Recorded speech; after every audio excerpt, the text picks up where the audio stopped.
Hello everyone, my name is Masha and today I'm going to attempt to figure out the pattern to this bracelet and make it.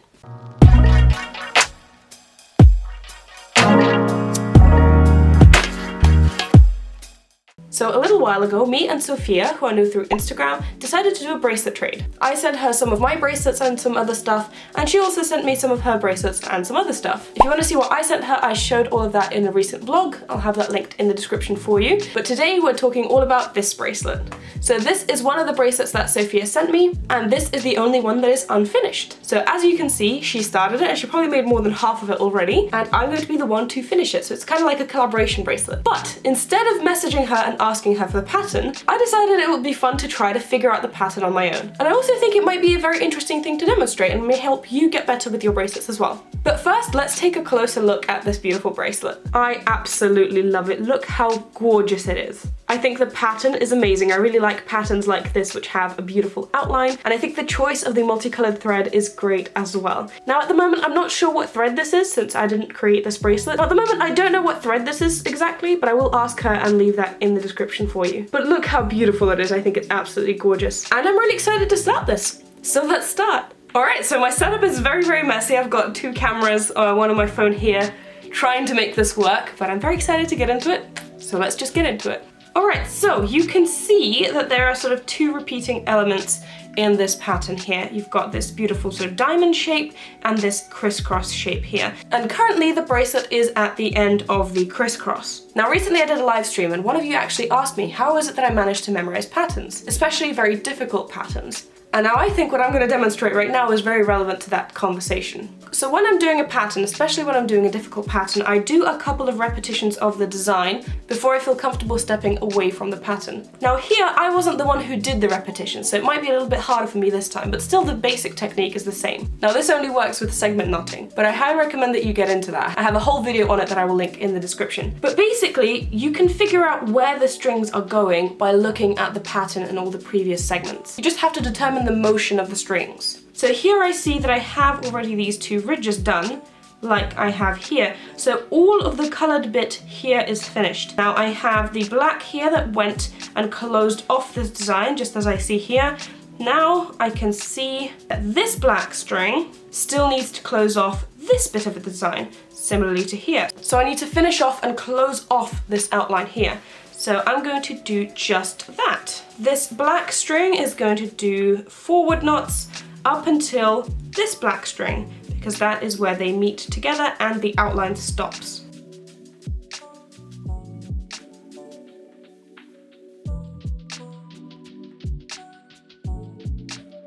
And there we go. With that motion of the black string, we have closed off the outline for this shape. The next thing that I can see happening here is this background row that goes in a sort of inverse chevron. And that background row goes all the way from the center to the edges. But here, if I start doing that, if I go from the center all the way to the edges, I'm only going to make it until here where the black string is. There are some knots missing on the left side that I can't make knots onto. I need to fill these knots in first. And with the background strings, it's easy. I just have to make knots between them. Since they're the same color, it doesn't matter what knots I'm going to do. So I'm going to do a backward forward knot here because it's on the edge string. If you want more info on that, watch my straight edges technique video. And then I'm going to do a backward knot and a backward forward knot here again. So I've filled in some of the knots. Now the question is, what do I do with this black string? I'm not entirely sure. Where does this black string go? Because I know that it's not used here. I can see that it's not being used. So it's definitely going to be a knot with the background string onto the black string. But the question is it a forward knot moving the string to the left, or is it a forward backward knot keeping the string in the same position? And to figure that out, I need to figure out where the black string is moving afterwards. So this black string comes out here, and where does it reconnect? Probably reconnects here. I'm not entirely sure, but I'm assuming it reconnects into the pattern back here because we already have a couple black strings here, which will then be the outline here and here. So these black strings that are in the center are going to be the outline for this and for this. And then this one is probably going to be this edge here. I am fully aware that if you're a beginner, you are completely lost. So don't worry, this is definitely pretty advanced stuff. First of all, I'm not sure if I'm doing this correctly. I might still make a mistake, but second of all, don't worry if you can't do it. It's definitely not easy to do. So I think I need to do forward knots because I need to move the black string to the left all the way until I'm pretty sure the edge here, which is where it reverses and then goes back in at this point. Not sure if this is correct, genuinely, but let's try. Now, does it reverse at this point or at the next point? I think I was wrong, actually. I think it might reverse and go into here, so I have to do a backward forward knot now. Yeah, I think I was wrong originally. Let me grab out my... I was saying how we have strings in the center, the black strings that go out, so they're going to be doing this area and this area, and also for this side the same thing. And I was thinking that this black string that goes out here gets reconnected at this point. But now I'm thinking that I might be wrong. I think that it reconnects here. And this bit is instead done by this string in the center. So they come out in the center, they go to the left, and then reverse, go back in. And then perhaps go to the left and back in as well. Whereas this string is probably reversed here and goes in here. Again, I have no idea if I'm right. I've literally never done this before, but I thought it would be a nice challenge. So let's try reversing it here. If I'm incorrect, I will go back and fix it. So forward, backward knot. Then I'm making a knot with the background color, but I'm also keeping the strings in the same positions. And then here, since the strings are the same, just a backward forward knot. All right, let's see, what do I do next? I have to do the exact same thing on the right side. Now, since I've already figured out what I need to do, hopefully I was correct, I'm just gonna do the same thing on this side as well.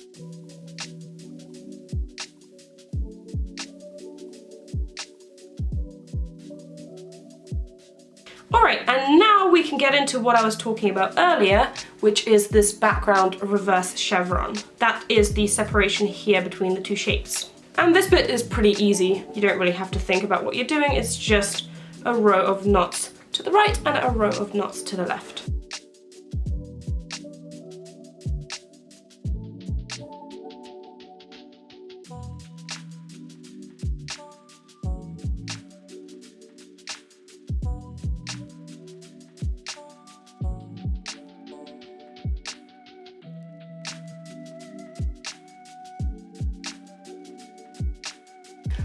Alright, now that that is done, we are getting into the fun part again. We are heading into the second shape. Now, I've already discussed this a little bit with you. So we've got these two black strings in the center here. They're going to connect and then go out into an inverse chevron here.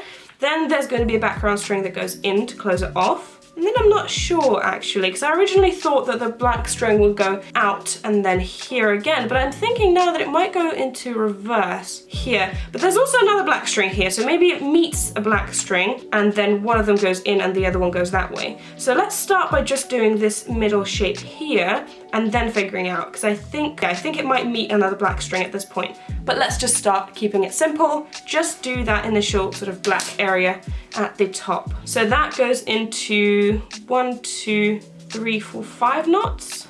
So 1 knot in the center, then 2, 3, 4, 5. Yes, it meets a black string right here.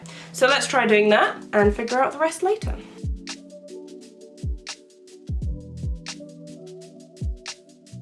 So now we only need to do 3 knots with this multicolored thread.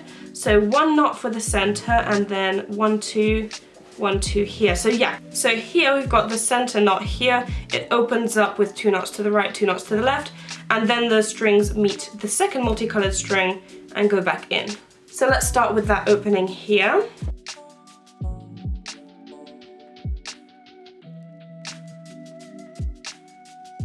Then there is simply a dot in the center here with the 2 black strings connect, and then after that the colors close in. So as I predicted originally, we do have 2 black strings here, one of which is going to go for the outline there and one of which is going in here. So we're taking the right string and doing 2 knots, and at that point it's going to meet another black string. So here these 2 strings met. One of those black strings is going back out here and the other one is going to skip a knot and then do this center portion here. So let's do the same thing on the other side. There we go, that first little circle here is complete. Now I need to do a little bit of background knots, so 2 knots on the left, 2 knots on the right. And for that, I think I have this handy string right here.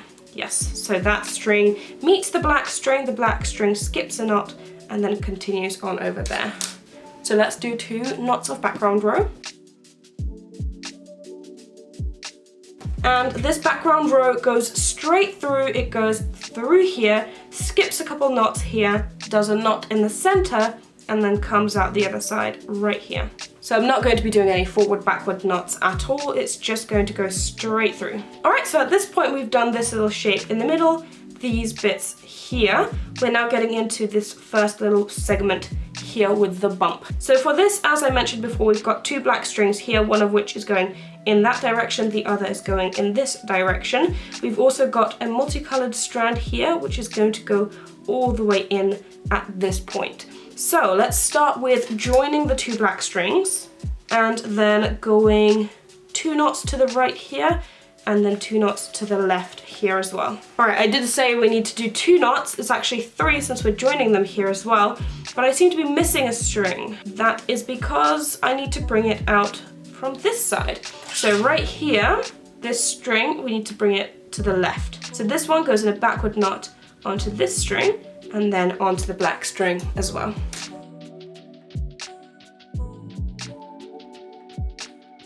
And then on the other side of that same ridge, we go to the left and then we do a reverse knot here to bring the back string back inside.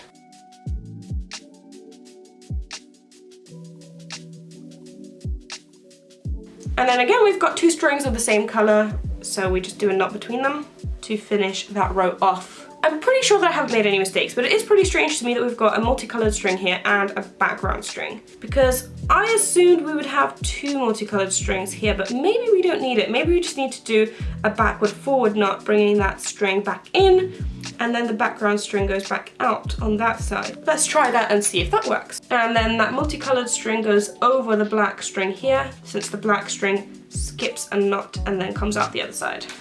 So a forward knot with the multicolored string onto the black string. And then this black string completes the outline going into the bracelet and joins with the other black string on the other side. There we go, I think we're going okay for now. I don't think we've made any mistakes.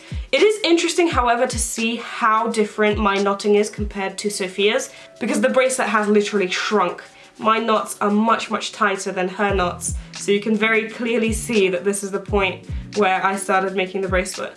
The bracelet literally shriveled up at this point, which is kind of interesting. Anyway, we've got a couple of background knots here, they're all the same, so it can be any knots between them. And then this black string, I am very glad I predicted it originally with the other bit where I was sort of confused here where that black string goes. I did predict it correctly. This black string now goes out to the edge string and then back in.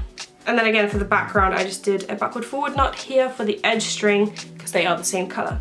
Now what do? I've got these multicolored strings in the center that go all the way back, and I'm pretty sure that it does a reverse knot here because you then see it connecting here as well. So this string probably goes here, then all the way over there, reverses at this point, and then goes all the way back into the center, skipping a few knots here and reappearing at this point.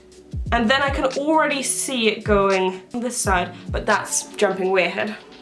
So let's start with taking this multicolored string that is currently in the center. All my strings are a little tangled up in here. Wow. Sometimes embroidery thread can be really annoying because it separates and tangles. We grab out this multicolored string and we do a row of backward knots until the last backward forward knot.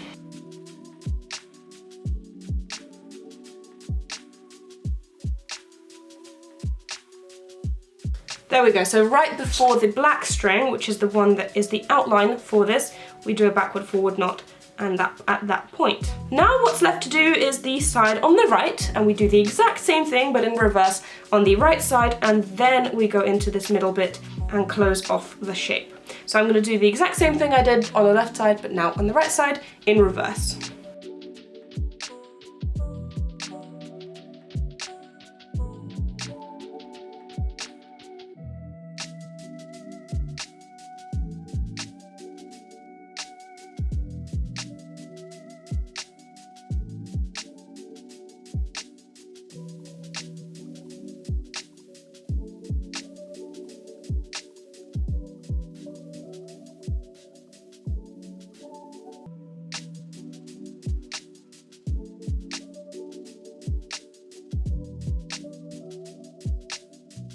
And there we go, I've completed the beginning of this shape.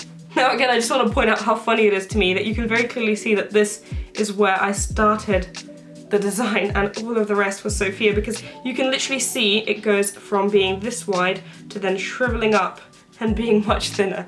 And also the knots are much smaller, which is kind of interesting. Exact same thread, exact same bracelet, but just like different people, not differently. In any case, to avoid this video being super long, I'm now going to sort of like run through the rest of what I'm going to do. So you've already seen the base of what I do, the base of the technique. I try to figure out where the strings are going, what positions they're going in, when they're going to reappear in the rest of the bracelet. So this is sort of what I do when I am also making my own bracelets. This is the first time I'm doing it with someone else's though. So going into this next part here, we've got these black strings in the middle.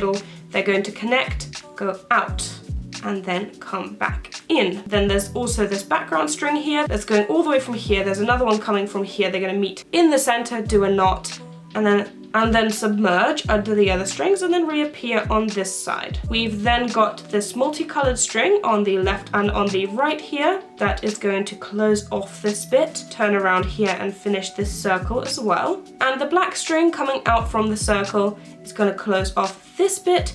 We also have a black string here that's going to close off this bit. Same on the other side. And then this black string is going to close this, reverse, close it again, thus finishing the shape off. Then all of those strings are going to be resorted. We're going to do a row of background in just a chevron here, and then this string that was coming out of this side, because we have one string going in here, the other one coming from here, they meet in the center. One of them goes into this direction, the other comes out on this side. We also have another string coming from this direction that gets buried under these black strings and then comes out here. This multicolored string goes in under here, comes out, does a reversal here, goes all the way in. We've got another one meeting it here from this side here that goes all the way here, reverses under this knot somewhere and goes back inside. And the same thing for the other side. So as you can see, all of these strings are working together, weaving over and under each other, appearing and disappearing and reappearing under this design. And I find that amazing. I love bracelets, I love patterns, I love how they weave together, and that's why I find it really interesting to make more complicated designs, wider bracelets as well. I find it very interesting to see how all the strings interact. It's a really fun hobby for me, I love it a lot. So I know that was very difficult if you know nothing about what I'm saying, but hopefully for those of you who are a little bit more advanced, that helped you understand more of how bracelets work. And I just wanted to show you this pattern that I'm also working on. I'll leave it in the description. Before I continue, I know that you guys are going to ask me, so the sparkly string here is the Alice Salsimile, and the multicolored one is Alice Forever Melange. But as you can see, this bracelet is quite thick. It's 34 strings wide, and you can see all of the strings are weaving together in quite an intricate design as well. I've already done 2 of these, and so now to continue this bracelet, I don't really need a pattern, especially when you're the one doing it. As you can see, it can be done with other people's bracelets as well. I've never seen that pattern, but I managed to figure out how to do it regardless. But this one, I actually made the first 2, so I know how they're done. And it's somewhere in my memory as well, so at this point I can just sit down and I can make this bracelet purely by looking at where the strings are going. I don't need the pattern anymore to do this bracelet. So here you can see the string are going in. I know that I need to reverse them, and then go that way. Reverse them, then go that way. Then here on the other side as well, I know that I need to go out, in, out, in. I already done the out bit, so I need to do the other side here as well. You've got these diamonds on each side, so I know how to do those. And so you can literally make the pattern by looking at what's already been made. So when it comes to memorizing patterns, it's not that I actually memorize the patterns, unless they're very easy. Like the chevron, I can definitely do that from memory, the arrowhead, things like that. But even with a more difficult pattern, I don't necessarily memorize the pattern, but I can look at the design that's already been made, figure out how to finish it. That being said, I'm now going to finish that bracelet, and I'll catch you when I'm done. So it's the next day and I have finished the bracelet. And here you can see the finished product. As I did mention, you can very clearly tell where Sophia finished and where I started, which I find very interesting, but that's just how it is. I'm pretty happy with how the bracelet turned out, and this was definitely a very fun experience for me. I've never done this before, so it definitely was an interesting challenge. So that's it for today's video. I hope you guys enjoyed, but before I go, I want to give a huge shout out to my patrons, and especially to my top supporters who are Simon, Tia, Zoe, Lara, Anna, Gretchen, and Izzy. Thank you guys so much for your support, and to all my other patrons as well, of course. It really helps the channel tremendously. If you also want to become a patron, there is a link in the description description where you can sign up and you can get exclusive Patreon perks. For example, I send some of my patrons packages every couple of months, and those packages sometimes include bracelets. But in any case, I appreciate all of you guys' support. Thank you so much for watching. I hope you enjoyed. If you have any other challenge or video ideas in general, feel free to leave them in the description. I post videos on Wednesdays and Saturdays, and I'll see you next time. Bye!